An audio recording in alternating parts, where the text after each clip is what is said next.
Money is a very useful method of accounting.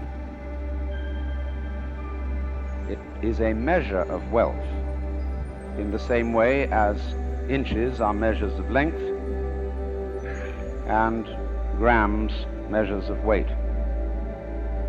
You cannot eat money. You could have a fantastic quantity of dollar bills and stock certificates on a desert island, and they would be useless to you.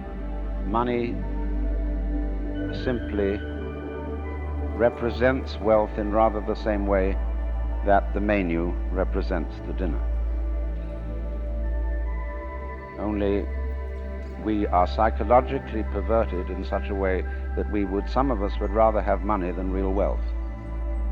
And this flows over from symbols such as money itself into many other dimensions of life, because we tend on the whole to confuse symbol with reality.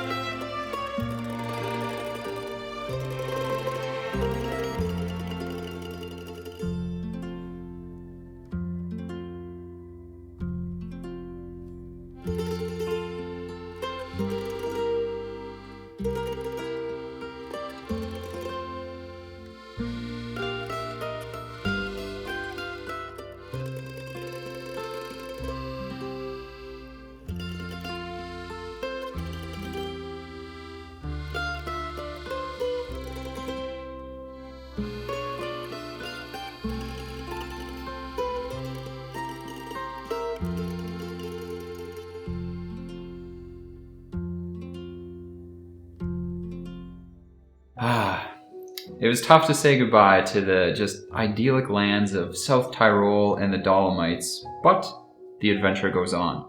I have arrived in the Sorrentine Peninsula of southern Italy, a place with beautiful sea views and unbelievable cuisine. You can literally walk into any restaurant here and just get an incredible meal. But this is also the place where I have happened to meet one of the richest people I have ever come across in my life.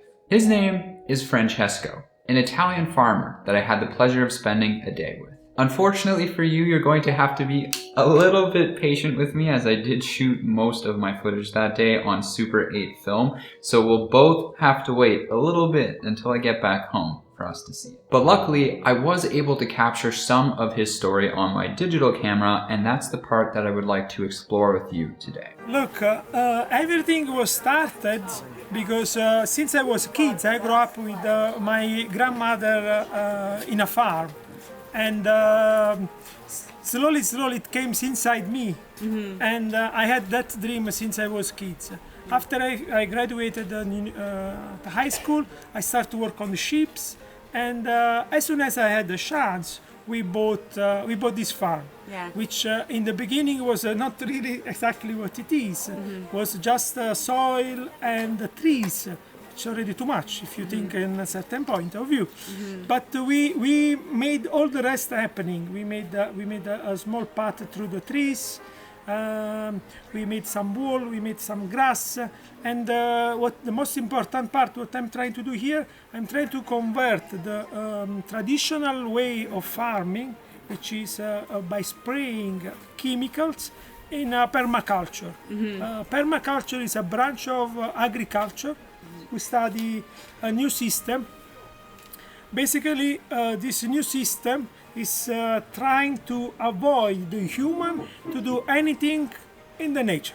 Mm-hmm. Because the nature is more than capable to grow everything. Mm-hmm. So Francesco bought a farm and decided to pursue permaculture instead of traditional agriculture. This is cool enough on its own, and I think we could probably consider him to be a rebel, like we talked about in the last video. But is this really what makes him so rich? I mean, does this allow him to make a lot of produce to sell or something? We have 400 olive oil trees, 23 fig trees, 50 apple, 45 pear, and so on. Yeah. I don't sell anything. Whatever is produced here, I share with the animals, I share with the nature, and I share with the guests if I can. Yeah. If not, next year. Wait a minute. So Francesco doesn't sell anything? What's going on here? Well, it turns out that Francesco did sell what he farmed many years back. In fact, he had great harvests, all thanks to the magic of chemical fertilizers. Big fruits were produced, no matter the season, rain or shine. But one day, everything changed, all because of one little cherry. That was the drop that makes my jar full of water and make me open my eyes. Basically, my daughter, one day we were near the cherry trees, she picked one cherry and she was eating the cherry. But I had to run to stop her because the day before I was spraying a chemical. Okay? And on the chemical box is clear mention, don't even touch for about 2 weeks. Okay? And that things make me think a little, make me stop, slow down and think what I was doing. I bought the farm to follow a dream, and I was ending up not even be able to give a cherry to my daughters. Okay. Listening to him tell me this gave me goosebumps. I could see in his eyes the emotions he was feeling, recalling that moment. And after meeting and spending the day with his beautiful family, I could see why this impacted him so much. He had a simple dream to farm the land and provide for his family. I mean, imagine yourself. Let's say you too owned a farm, and I'm sure you would picture yourself going up to a fruit tree and just being able to pluck it off and enjoy that fruit at the peak of its freshness. I'm sure Francesco imagined that, and yet he had to run and stop his own young daughter from being able to do just that simple thing, all because of these chemical fertilizers that he was using. So he found himself in a tricky spot. While this style of farming definitely produced commercial results for him, it was at odds with the entire reason that he started the farm in the first place. We had to ask him, what did you decide to do next? So that was the point where 3 years ago I said, you know what, everything, the system. And since then I don't spray anything and I don't sell anything. What a guy. I guess he really is a rebel after all. I mean, just a man after my own heart. I certainly appreciate the sentiment, but I also like to think, at least some of the time, that I'm a fairly coherent realist. As much as it can be exhilarating to feel like you're breaking out of a system, you're quickly confronted with a pretty serious dilemma. It can be a lot harder to make money outside of the system. That's why most people stay in it. But as I've said before, I really do believe that fortune favors the bold. I think that when you take bold action that is authentic to you, coupled with the desire to make a positive impact, the world conspires to help you. Francesco told me both his family and his wife's family told him he was absolutely crazy for switching the style of farming that he was doing and to stop selling his produce. They were very against it. And for a good reason. I mean, how in the world was he going to make any money? And then it came to him. What if he could farm the way he wanted to, work together with his family, and teach others the benefit of treating the land this way, all while making more money than he was before? The answer was yes. Yes, he could. And Francesco's agriturismo business was born. Instead of spending his days spraying toxic chemicals and shooing his daughters away from his plants, he now spends them inviting groups of people to his farm to pick fresh grapes, taste homemade wine and cheese, and even make pizzas from scratch that his wife will cook for you in the wood-fired oven that they have. And so I had to know, how did he feel after making this pivotal decision? I feel like this, like this, so light. I feel light. That was the best thing ever, because I don't have nothing to do with anybody. The only one who I have to do, it's him up there. Yeah. Now, if it's raining, if there's a storm, if it's too hot, if nobody wants to buy any, no problem, no problem. Important, we are alive, and we are happy.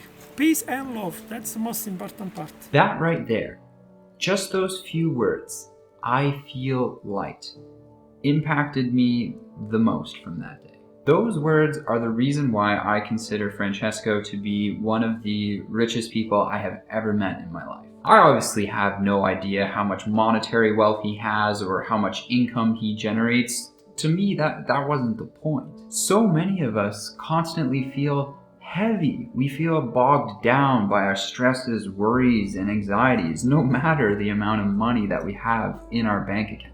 But here was a man who I could see was genuinely at peace. I could see the joy in his face as he looked at what him and his family had accomplished and the life that they were living. Or the way that he talked about, if it's not a good year this year, then there's always next year. The way he spoke sometimes made me feel like I was transported back in time and standing in front of one of the great Stoics. I think we often perceive money as a medium through which we can vanquish many of the perils that we face in life, and I think that's definitely accurate to a good degree. But this man vanquished them on his own, by making bold actions that were contained within his heart. And ironically, it seems like moments like these, where money isn't the motivation, is the exact moment that the gates of wealth are finally unlocked. I'd like to leave you with one last thing today that I will pass on from him to you.